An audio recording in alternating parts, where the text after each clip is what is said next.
Halo, assalamualaikum warahmatullahi wabarakatuh. Sahabat baik, kembali lagi bersama kita di Teman Talks, talkshow yang menyajikan informasi seputar perjuangan para mantan pasien COVID-19 melawan virus corona. Bagaimana para pejuang ini bertahan hidup dalam isolasi mandiri tanpa ada satu orang pun yang menemani. Sebelumnya, perkenalkan, nama saya Hasan, salah satu perwakilan Mojang Wijaka Kota Bogor yang akan menjadi host di acara talkshow kali ini. Dan kini kita berada di salah satu kafe yang sangat kece dan juga keren banget di Kota Bogor, yaitu Rumah Kedua Kopi yang berada di Bukit Semanggu City. Baik, sebentar lagi kita akan menghadirkan dua narasumber yang sangat inspiratif, yaitu Ibu Leni Syafei dan Kang Hanif. Jadi sahabat baik, alhamdulillah Gerakan Temanko sudah lebih dari 1 bulan mendampingi para pasien COVID. Hingga kini kami sudah mendampingi 151 jiwa, 69 kakak, 40 kelurahan, dan 17 kecamatan.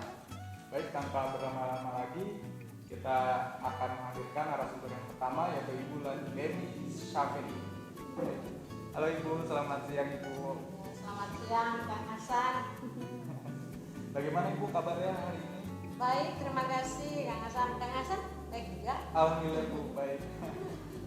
Nah, Ibu Leni, untuk sekarang ini kegiatan sehari-hari itu apa aja Ibu?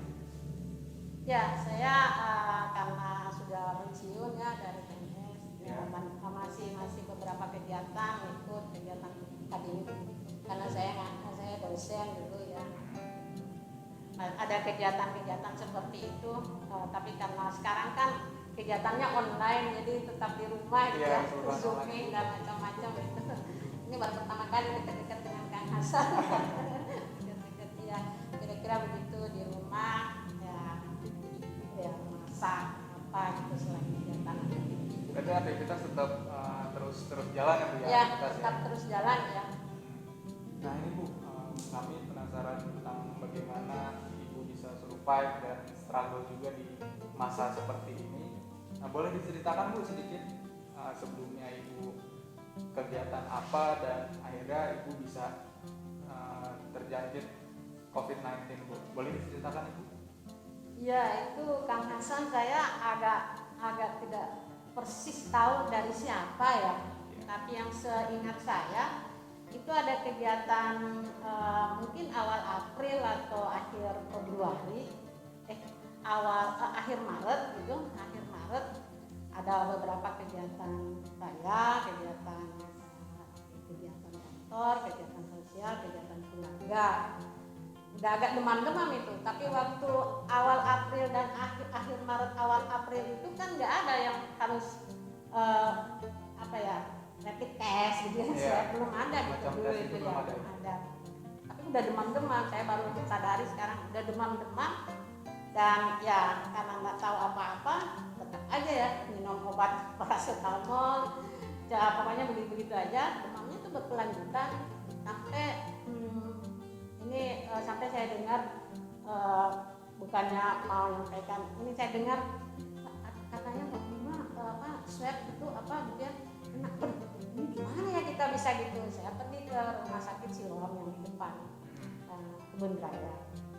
Udah demam menggigil itu kira-kira pertengahan April ya, udah 2 minggu kayaknya saya sakit gitu ya.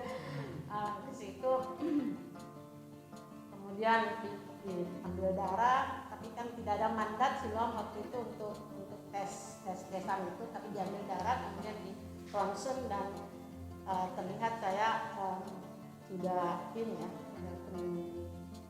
pneumonia gitu ya. Padahal saya tidak pernah sakit paru, belum pernah gitu ya. Pulang tuh udah demam, kemudian mengisi ini formulir ya dari Dinas Kota Bogor, pernah apa segala macam yang saya pikir mungkin banyak juga yang saya temuin orang sakit mungkin gitu. Dan dari Dinas Kota Bogor lah saya dipanggil kemudian untuk rapid test kira-kira 10 hari ke depan.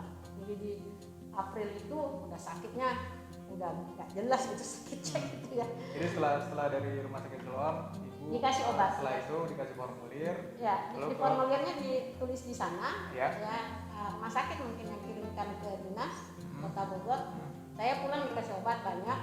vitamin gitu, obat demam, obat batuk gitu ya, obat mah gitu, karena rasanya makan gak enak. Saya pulang dengan membawa obat itu selama 10 hari. Dari sana baru ada informasi dari dinas kesehatan kota untuk tes rapid test. Kaget juga gitu kan, jantung copot lah gitu ya. Aduh, iya positif itu. Akhir April positif, udah 3 minggu, sudah masuk 4 minggu itu nggak karuan demamnya itu. Aduh, jadi memang perlu jangan menyerah gitu. Disuruh minum obat ya minum lah. Saya disuruh minum air hangat, minum, kata teman-teman yang dinas Kota Bogor, dinas kesehatan Kota Bogor, jangan minum air es, minum air hangat sesering mungkin bisa gitu. Selalu minum air hangat Ibu berarti. Air hangat itu, pokoknya apa yang dibilang minum, ini kan energinya pengen sembuh. Saya juga nggak tahu kalau umur segitu tuh rentang gitu kan, pikirnya nggak pernah sakit gitu, jadi mestinya sembuh gitu dengan ya. Tentu saja banyak mohon doa gitu ya. Saya kira memang itu doa yang menyembuhkan, karena obatnya kan nggak ada, cuma minum vitamin aja. Saya kira gitu kan. Jadi kurang tahu dari mana nih yang kenanya gitu.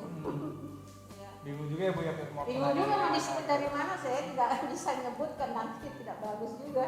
Nah Ibu setelah Ibu udah diinformasikan bahwa Ibu positif, lalu yang Ibu lakukan adalah isolasi ya Bu ya, betul Ibu? Isolasi di rumah. Nah itu bagaimana Bu isolasi yang Ibu lakukan? Jadi sebelum isolasi di rumah kan tidak tahu juga dulu, sekarang kan ada isolasi mandiri. Dulu itu dari dinas kesehatan kota nyampaikan begini kan,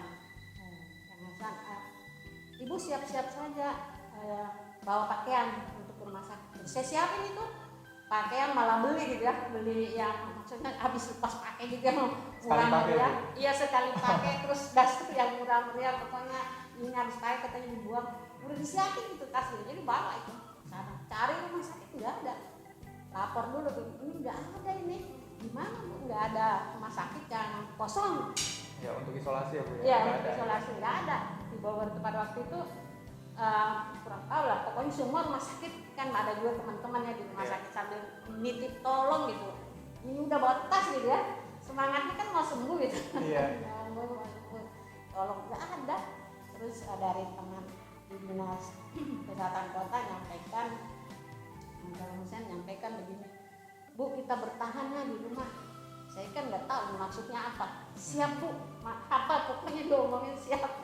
Makanya barangkali fighting itu yang disemangati dari teman-teman dinas itu, nggak apa-apa Bu, aja. Iya Bu, setiap hari ditanya suhu berapa, tekanan darah, tiap hari lapor tuh suhu, tekanan darah, makan gimana, kasih tahu.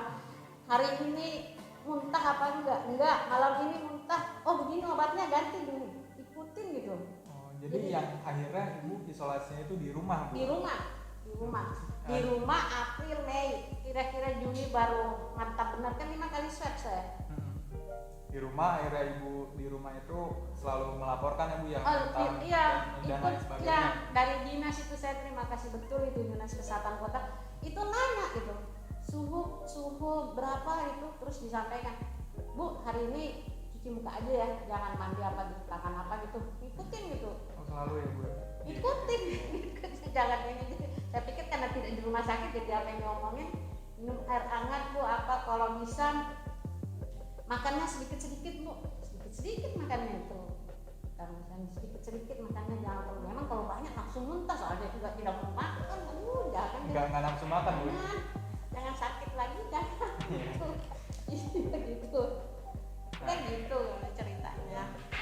Lalu kegiatan Ibu selama isolasi mandiri selain mengikuti aturan-aturan yang dibilang oleh dinas kesehatan itu apa aja gitu yang dilakukan? Ya, saya itu berusaha tidur 6 jam ya, berusaha itu kalau mata terbuka tidur lagi gitu ya, karena katanya tidur itu bagus, tidur begitu pagi bangun itu saya minum air jeruk, slices jeruk gitu ya dengan air panas, water jus ya, jus water yang ada lemon slices itu minum pagi-pagi tuh seperempat gelas gitu. Habis itu kalau mudah-mudahan di Bogor waktu itu banyak matahari, langsung jemur matahari. Makan kan susah, jadi roti atau apa yang bisa masuk sedikit, pokoknya kata dari dinas mesti masukin gitu, bubur atau apa gitu masukin gitu, masuk gitu, terus obat vitaminnya dan banyak tidur, banyak mengupayakan tidak mikir apa-apa, istirahat aja, istirahat full total ya gitu. tidak usah mikir apa-apa, memang sudah tidak bisa mikir gitu, rasa-rasanya konsentrasi hilang gitu ya, udah ya gitulah. Kalau bisa jangan ada lagi gitu ya, cepat-cepat aja ini vaksinnya dapat gitu. Ya, amin. Ibu Leni, untuk motivasi terkuat Ibu untuk bertahan dalam menjalani masa isolasi itu seperti apa aja Ibu? Iya, itu Kang Husen, yang pertama saya merasa pendampingan dari Dinas Kesehatan Kota itu paling kuat memberikan motivasi, karena saya yakin ini nasihatnya itu kan pasti yang baik, yang kesehatan gitu Iya, ya. betul. Kemudian tolong jangan dengar orang yang berbicara membuat apa namanya, kacau hati ya, perasaan Ya, itu, kacau pikiran juga ya Bu ya. kacau pikiran juga, nggak usah itu, nggak usah didengar gitu, karena ini harus memperkuat bahwa ini bisa sembuh kan, bisa sembuh, dan ya tentu saja mohon kesembuhan dari atas gitu kan, itu yang paling utama. Saya kira itu pendampingan dari dinas, dan nggak usah dengar orang, jangan deh dengar. Begitu saya dengar sedikit, malamnya saya mimpi yang sudah pergi duluan meninggal gitu, ketemu ini gawat kan gitu kalau mimpi kayak gitu kan, jangan deh, udah jangan gitu. Begitu saya tidak mau dengar orang ngomong, dan memang konsentrasi kita menurun, nggak bisa mikir gitu, hilang semua itu kemampuan mikir, maksudnya diajak mikir juga nggak bisa, jadi kan ngapain juga dengar orang itu, udah aja fokus bahwa harus tidur cukup, makan kan susah itu, kalau saya makan dikasih itu potongan buah kecil-kecil itu bisa dihitung berapa itu lamanya baru bisa masuk, jadi kan didoakan ini yang sedikit masuk ini biar itu tuh didoakan, usahakan masuk, nggak enak rasanya tuh mulut tuh, itu saya rasakan benar, dan paksa saja masuk, sudah makan susah, ngapain dengar orang, dengar saja teman-teman yang memberikan penguatan. Saya mendengarkan teman-teman dari dinas, karena setiap pagi nelpon WA, tanya suhu badan, tekanan darah gimana, itu makannya muntah apa itu saya ikutin gitu. Saya juga ngasih tahu, kayaknya mual Bu ini, terus saya diberitahu makan jangan porsi banyak, jadi hal-hal kecil gitu, hal-hal kecil saya ikutin, ya ikutin aja, nggak usah mikir macam-macam, ikutin aja, benar itu, makan sedikit-sedikit lumayan itu kan porsinya, sedikit-sedikit, jangan dingin, jangan terlalu panas, jangan dingin, hangat-hangat, diusahakan itu kan. Saya jangan dengar orang, itu motivasi terkuat karena ada yang mendampingi. Karena justru juga dari orang-orang lain itu terkadang itu adalah hambatan yang terbesar ya Bu ya, kalau ada yang kalau ibu pikirkan itu memang betul ya Bu ya, itu adalah hambatan terbesar, akhirnya ibu tidak benar-benar tidak memikirkan apapun yang negatif ataupun mendengarkan gosip-gosip orang dan lain sebagainya. Ya luar biasa Bu. Jangan gosip itu didengar gitu, pokoknya berhentiin aja itu WA, udah Betul. nggak usah denger gitu, nggak usah, karena ternyata itu memang bener mengganggu sekali gitu ya, karena ini kita sudah dengar yang kesana ada apa, ada yang waduh ngapain gitu ya, Iya, padahal makanan ini nggak bisa masuk nih. Jadi usahakan konsentrasi saja untuk mensuplai ke karena pertahanan tubuh kan hanya karena makanan dan ya doa, itu saja yang memotivasi dan pendampingan. Jadi fokus bahwa kita harus makan, istirahat, doa yang pertama, dan teman yang pantas didengar gitu, itu yang memberikan penguatan. Yang lain-lain yang nggak pantas didengar gak usah dengar, nanya sudah sembuh sakit apa, ngapain juga dia tanya, emangnya dia siapa dia tuh, kan kita mau jawab bagaimana bagaimana gitu ya. Iya. Padahal ini lagi bagaimana gitu. Udah rasa gitu, lagi bagaimana gitu ya. Lagi nggak mau ditanya lagi tuh. Dan yang terpenting pun dari keluarga ibu sendiri selalu memotivasi Ya, ibu ya Bu ya. ya. Alhamdulillah. Ya kalau keluarga sendiri itu juga nggak nanya sakit apa, tiba-tiba aja ngirim sop yang hangat gitu. Tahu saya suka makan apa gitu, tiba-tiba sop banyak banget nih. Saya nggak bisa, pokoknya makan panas-panas ini. Syukur kalau sudah bisa makan, jadi kiriman makanan yang itu dari keluarga yang paham itu lebih ini. Lebih menyemangati Iya, ibu ya. menyemangati. Kirim makanan sop gitu yang saya senang gitu. Kalau keluarga kan tahu yang mana kita senang gitu ya. Iya betul. Terus rasanya yang sudah biasa gitu. Sering tidak sering, tapi itu memperkuat gitu.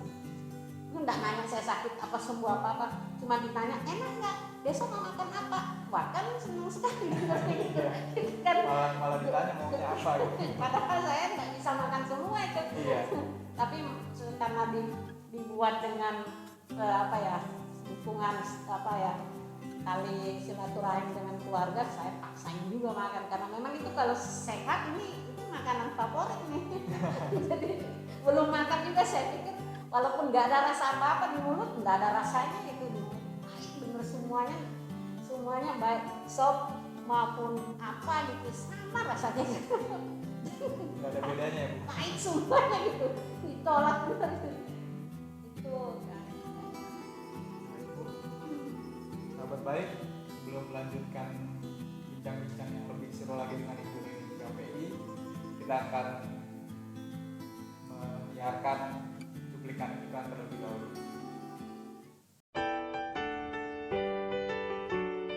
Awal September lalu, Lembaga Sosial Kemanusiaan Salam Aid bekerja sama dengan Dinas Kesehatan Kota Bogor meresmikan sebuah gerakan bernama Temanko untuk mengajak penyintas COVID-19 menjadi relawan curhat dan berbagi cerita.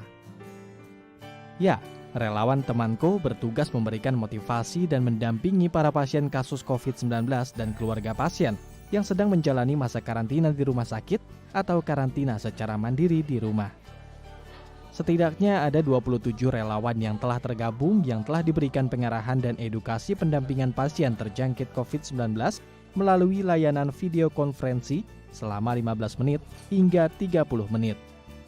Selain melalui layanan video konferensi, relawan Temanko juga memberi pendampingan secara langsung dengan mendatangi rumah pasien bila pasien mengalami stigma negatif dari masyarakat sekitar.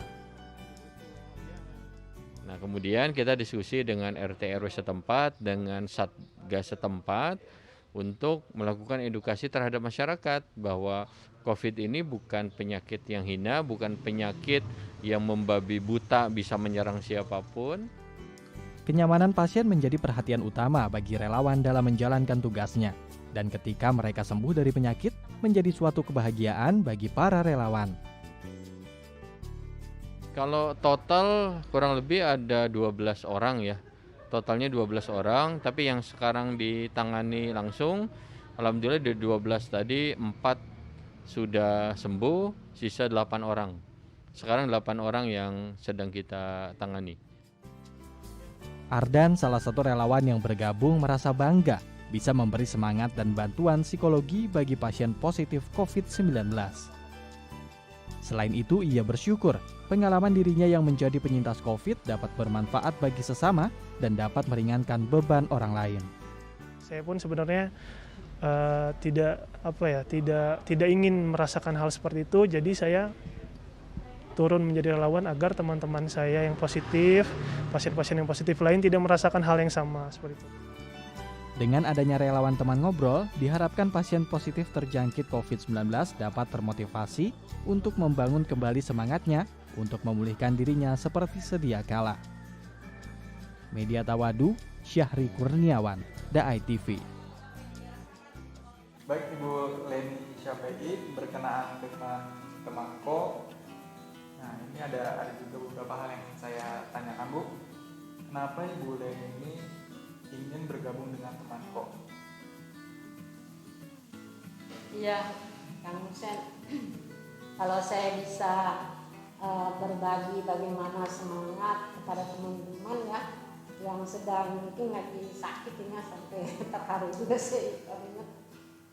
Saya pengen sekali gitu bisa menyampaikan lah, nggak usah khawatir gitu ya, karena karena kesehatan kita itu kan datangnya dari Tuhan.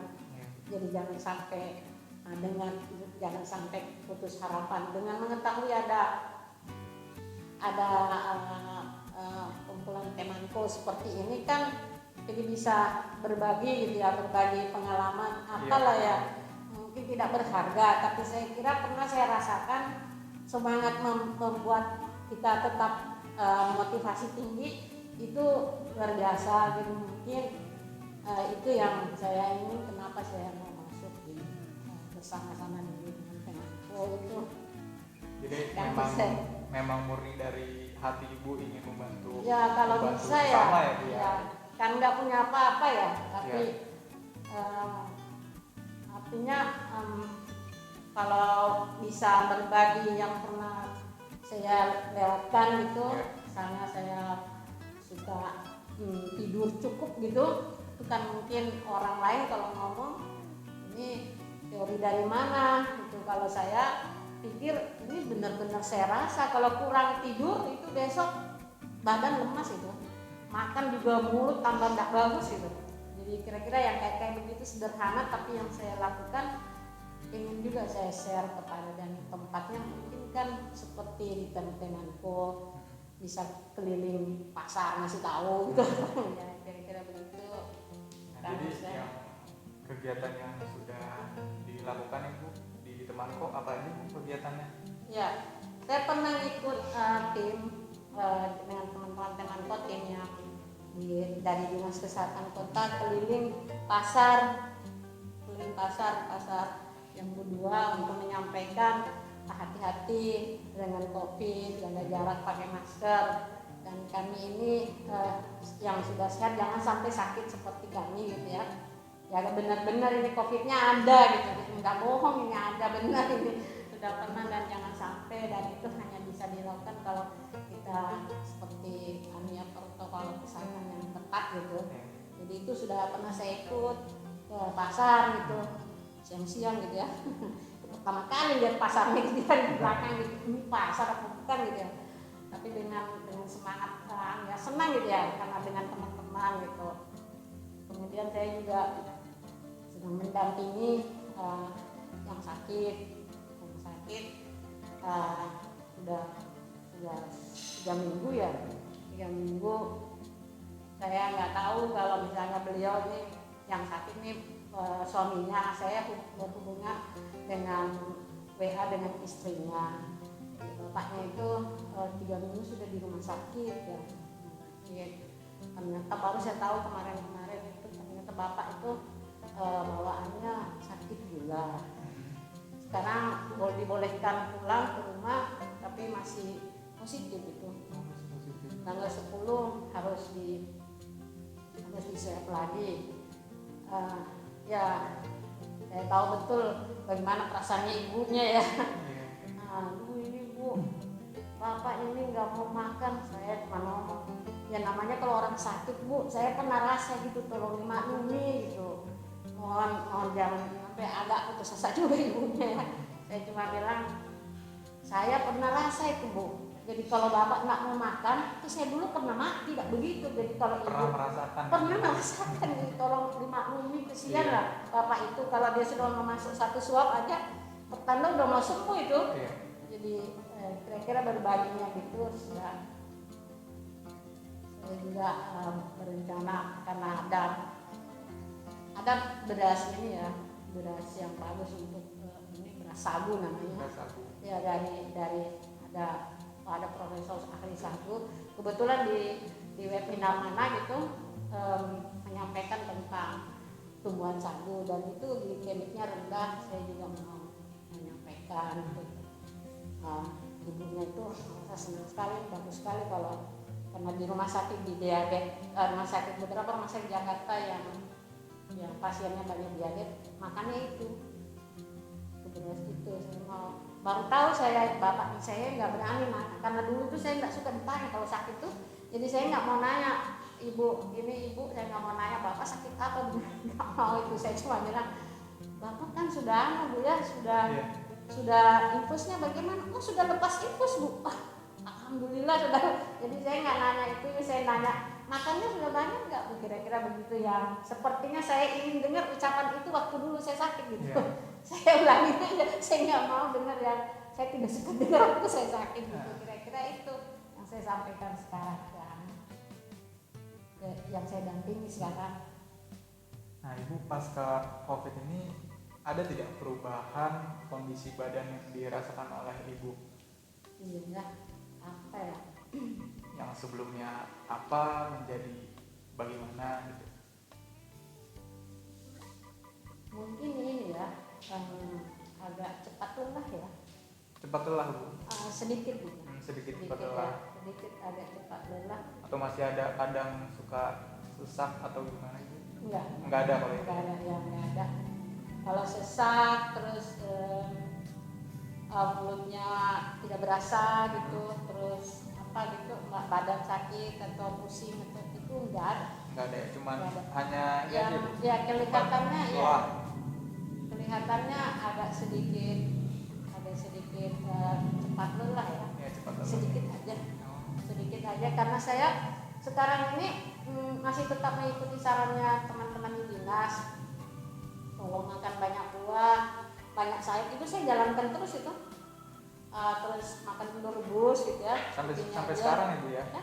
Sampai sekarang Sampai Ibu? sekarang minum susu gitu. Iya. Ini kayak apa aja gitu ya, minum susu.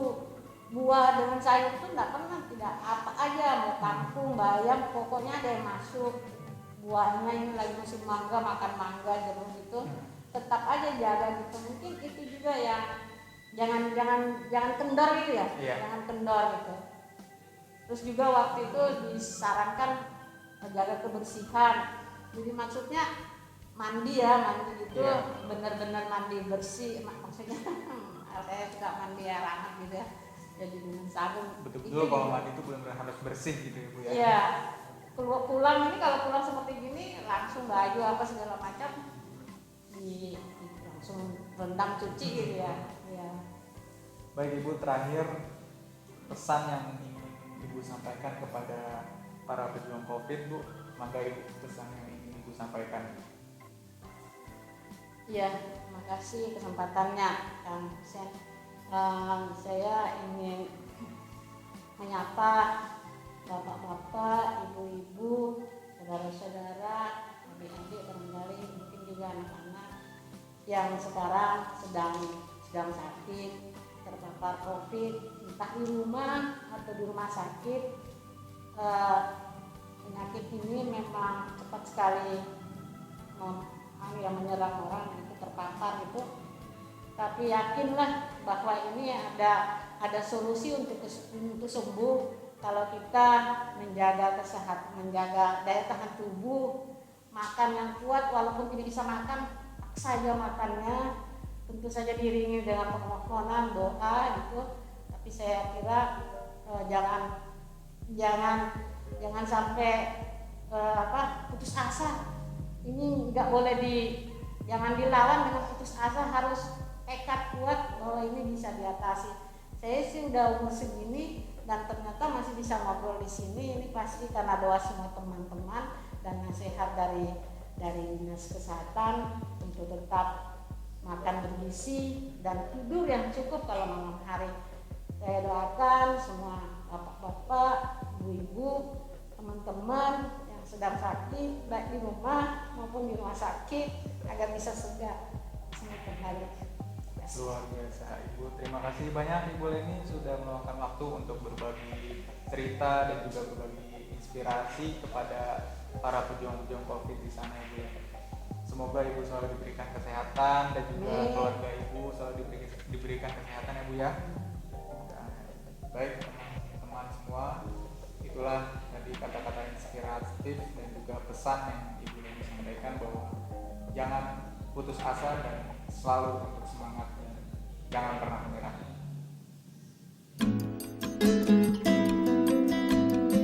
Menemukan solusi atas permasalahan sampah di lingkungan masyarakat kini dilakukan oleh sejumlah lembaga nirlaba. Salah satunya dilakukan oleh Lembaga Sosial Kemanusiaan Salam Aid.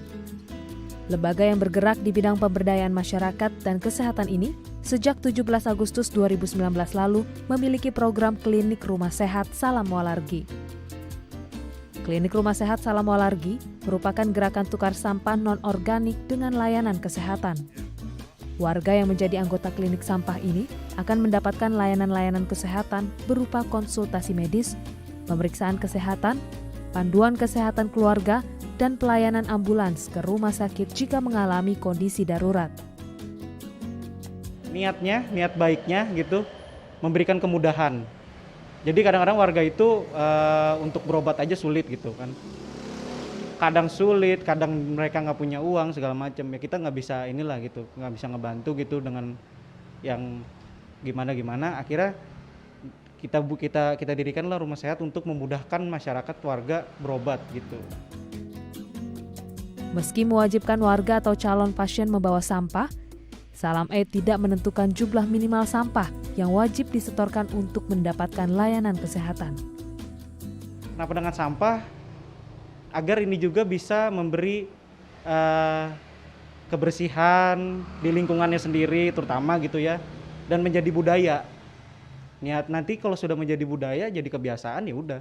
Akhirnya lingkungan pun jadi ikut bersih juga gitu. Sejak dibuka 1 tahun silam, klinik yang berlokasi di Jalan Pangeran Sogiri, Tanah Baru, Kota Bogor, Jawa Barat, disambut antusias oleh warga. Mereka tidak perlu pusing memikirkan biaya berobat yang semakin mahal. Sangat membantu banget ya, khususnya sekitar wilayah sini ya, Tanah Baru ya.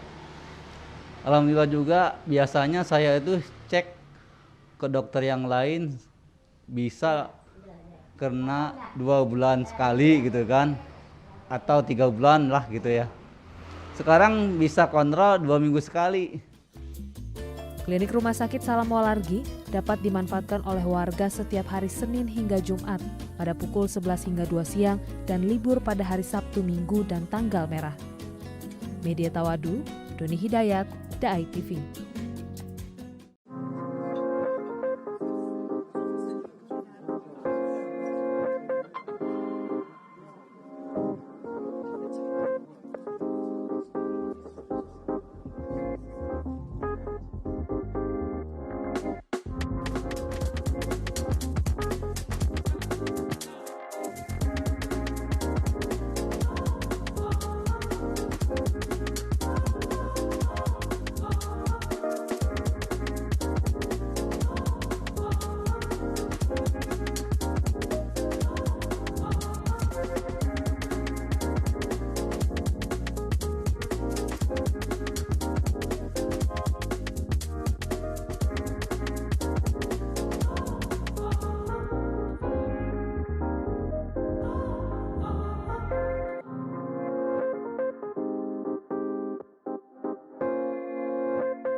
Baik, assalamualaikum warahmatullahi wabarakatuh. Kembali lagi di acara teman Kotops, sahabat baik.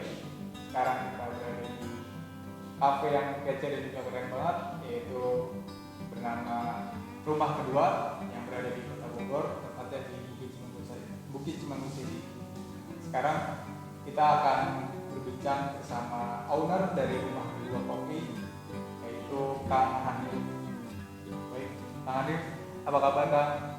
Alhamdulillah baik. Alhamdulillah baik.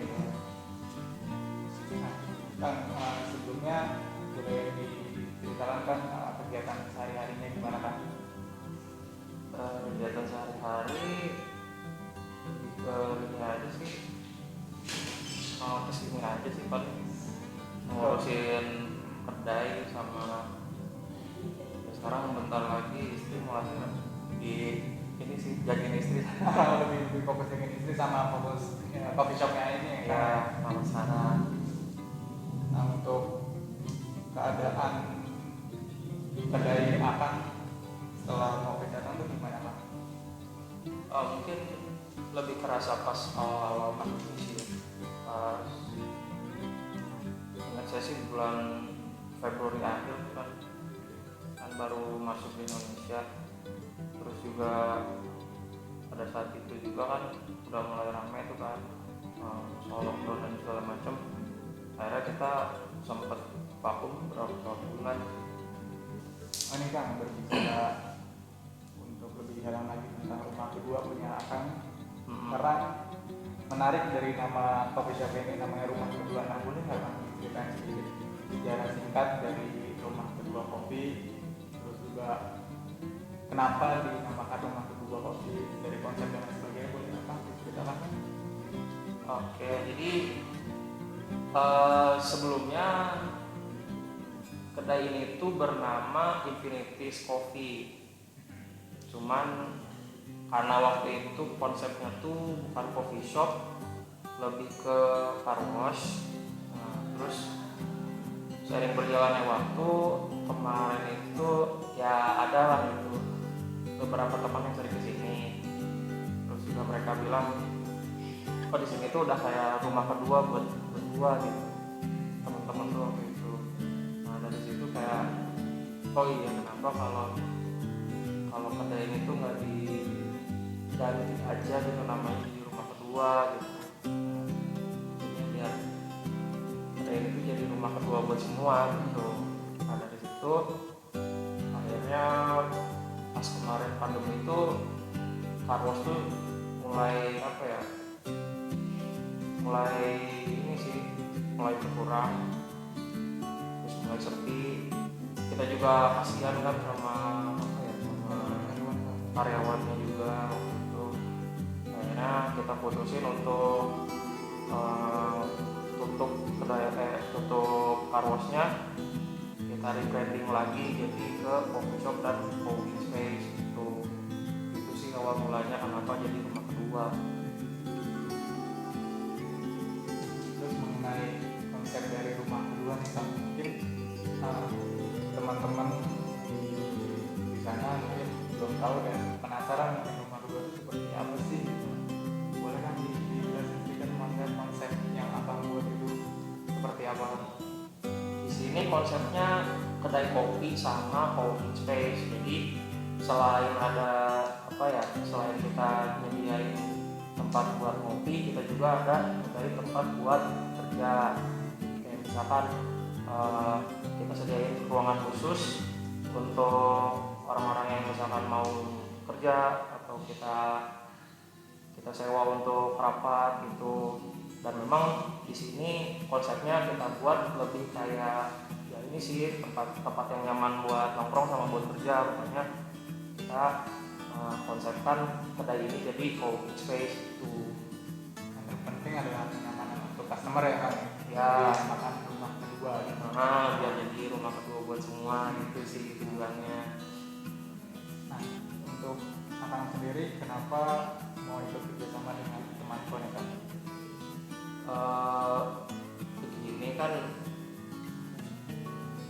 saya melihat apa ya, dampak dari COVID itu kan luar biasa ya, apalagi dampak sosial.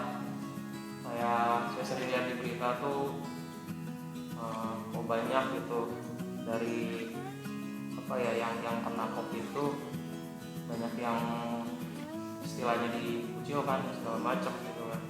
Terus banyak juga yang kena dampak COVID itu ya ini ya, dari faktor ekonomi gitu. Ya kan lagi COVID kayak gini, segala macam kegiatan bisnis akhirnya tersendat kan. Makanya banyak dari apa ya, korban COVID itu ya itu sih yang akhirnya kena PHK dan segala macam. Kenapa saya tertarik dan support kegiatan temanku ini?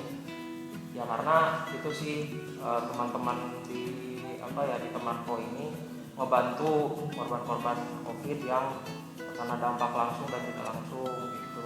Ya, misalkan dampak langsungnya kan kayak orang yang kena langsung akhirnya dikasih apa ya, dikasih bantuan moral dan bantuan ini juga apa?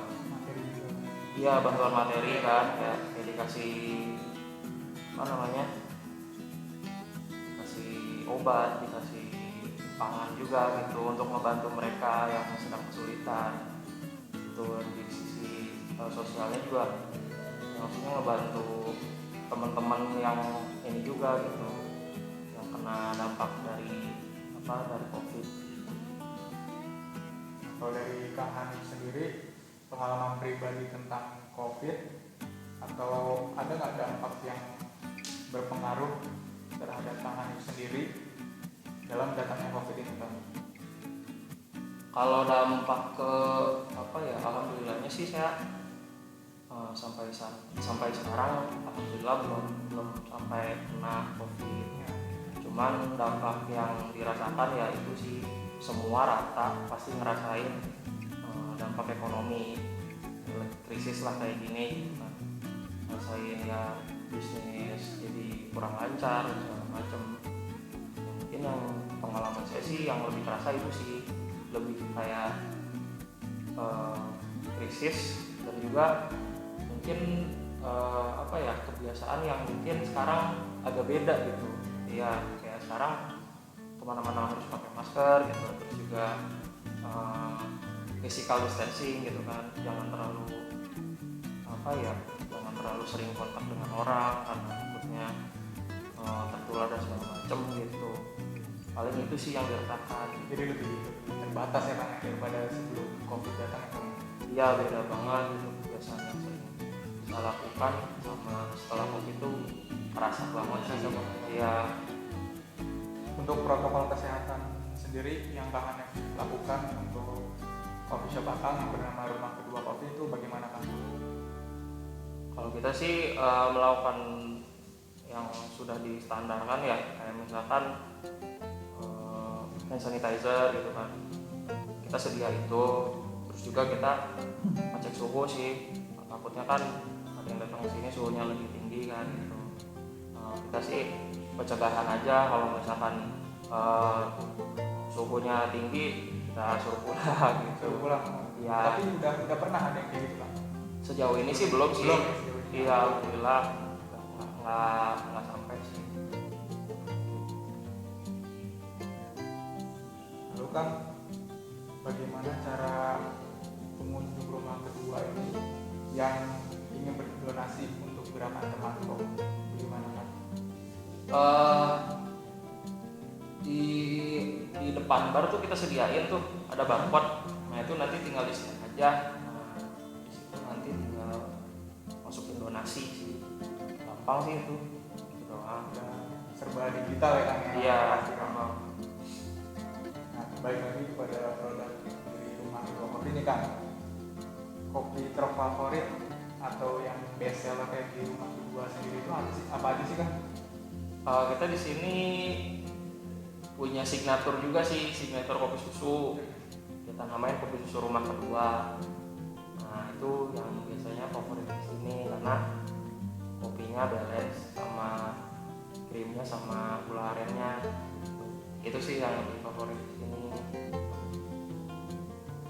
Sejauh ini ada nggak Kang harapan dan pesan yang ingin Akang sampaikan oleh pemerintah atau pelaku usaha seperti Kang Hanif di masa pandemi ini Kang untuk sahabat Bali?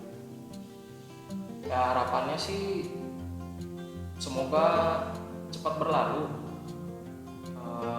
Semoga kebiasaan lama kita bisa kembali lagi gitu. Terus juga buat ya pelaku usaha dan terkhusus semua sih. Ya lagi pandemi kayak gini memang kita harus banyak-banyak sabar sih intinya, karena ya kita nggak bisa apa-apa kecuali ya memang kita menguatkan diri sendiri gitu. Mudah-mudahan jadi jadi semangat buat kita semua gitu untuk melewati ini sama-sama gitu. Dan yang terpenting adalah mengambil hikmahnya aja ya Kang ya. Masa pandemi seperti ini. Ya mengambil hikmahnya, ya mengambil kebiasaan baik yang sekarang dijalani. Kayak misalkan kita lebih berhati-hati gitu, lebih sering menjaga kebersihan, menjaga kesehatan, olahraga itu sih. Kang Hanif ingin bertanya mengenai jam operasional nih Kang di Rumah Kedua. jam operasionalnya tuh dari jam berapa sampai jam berapa nih Kang untuk saat ini? Untuk saat ini sih kita dari jam 1 siang sampai jam 9 malam tuh, jadi apa ya, ya paling sampai jam segitu sih. Kalau yang mau datang paling telat tuh jam 8 lah, soalnya jam setengah 9 tuh kita udah close order. Iya. Jadi buat sahabat baik yang langsung berdonasi untuk sesama yang membutuhkan dan membantu orang lain, bisa mampir ke rumah kedua kopi yang berada di Kota Bogor, tepatnya di Bukit Cimanggu City ya Kang ya. Di jalan apa Kang kalau boleh tahu dikasih tahu Kang? Kita di Bukit Cimanggu City, Blok Po 3 nomor 2. Patokannya sih sebelah Masjid Al Hidayah biar lebih gampang dicari sih. Nah, itu. Sahabat baik bisa langsung ke bagian kasir yang ada di rumah kedua jika ingin berdonasi melalui Temanko, tinggal scan QR barcode yang ada di sana. Nah, dan juga jangan lupa untuk follow sosial media dari rumah kedua. Boleh diberitahu kan Instagram dari rumah kedua Kang? @rumah kedua coffee. Udah, itu sih. Jangan lupa untuk di follow dan tentunya jangan lupa untuk mampir di rumah kedua ya Kang ya. Ya. Baik Kang Hanif, terima kasih banyak udah menyediakan tempat yang nyaman dan juga kece juga nih untuk ngobrol-ngobrol sama Kang Hanif selaku owner dari rumah kedua. Ya, semoga Kang Hanif diberikan kesehatan selalu, usahanya selalu lancar ya Kang ya, selalu survive dan pantang menyerah Kang yang pasti ya Kang. Ya.